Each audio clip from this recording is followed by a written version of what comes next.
Welcome to BuzzLeaps, your daily explainer. Funny thing about AI, while we're all panicking about machines taking our jobs, 88% of remote workers are actively faking productivity just by jiggling their mice or leaving apps open. But as true AI workflow automation scales up, are you preparing for a job that a machine can execute or a career where you manage the AI, your future, and those massive buzz leaps? So let's untangle this totally confusing 2026 economy by looking at the massive gap between expectation and reality. We constantly hear these apocalyptic predictions about tech replacing humans, right? Yet the International Labor Organization's latest report shows something super surprising. Global unemployment is sitting perfectly stable at 4.9%. On the surface, following the post-pandemic recovery, the headline numbers tell us everything is absolutely fine and the labor market is incredibly resilient. But you know how it goes. Those headline numbers rarely tell the whole story. If you peel back that top layer of calm, intense, localized pain points start popping up.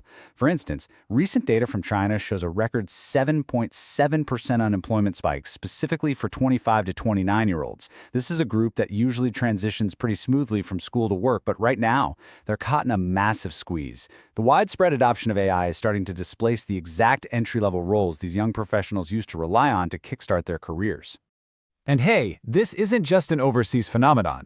In the US tech sector, the ground is literally shifting beneath our feet. Yale Insights data reveals that entry-level software development postings have plummeted by an astonishing 53% since late 2022.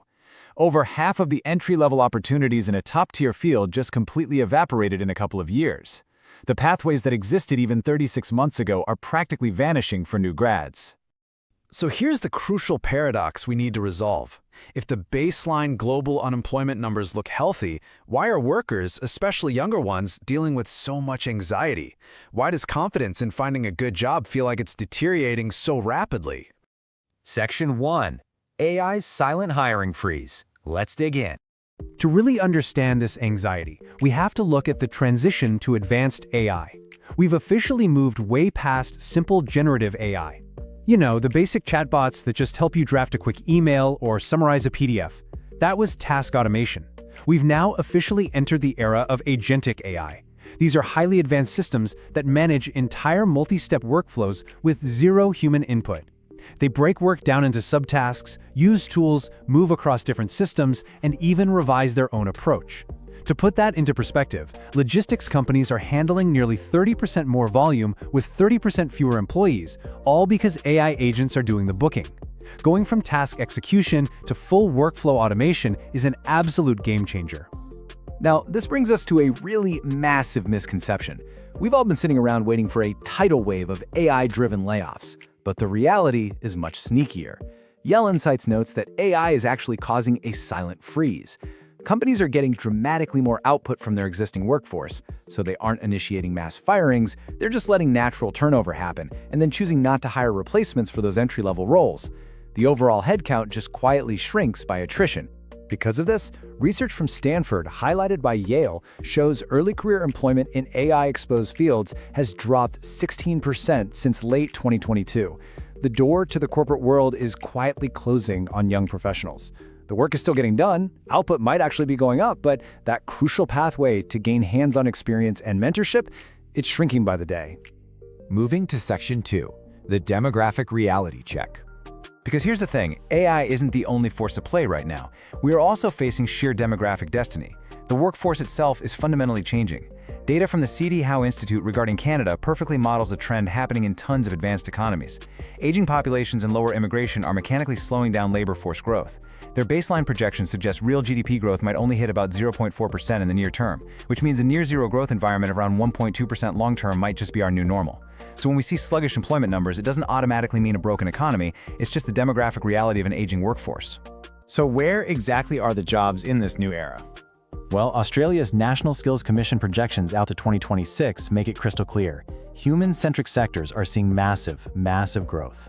Healthcare and social assistance are projected to add over 300,000 new jobs. While AI handles all those tedious administrative workflows, the deeply human tasks of care, complex cognitive problem-solving, and STEM are where the actual future demand lies. The future is definitely bright, but it requires a very specific set of capabilities. But of course, there's a catch. The hard truth from the Australian data is that surviving this demographic and technological shift means you have to upskill. Over 90% of future jobs created will require post-secondary study.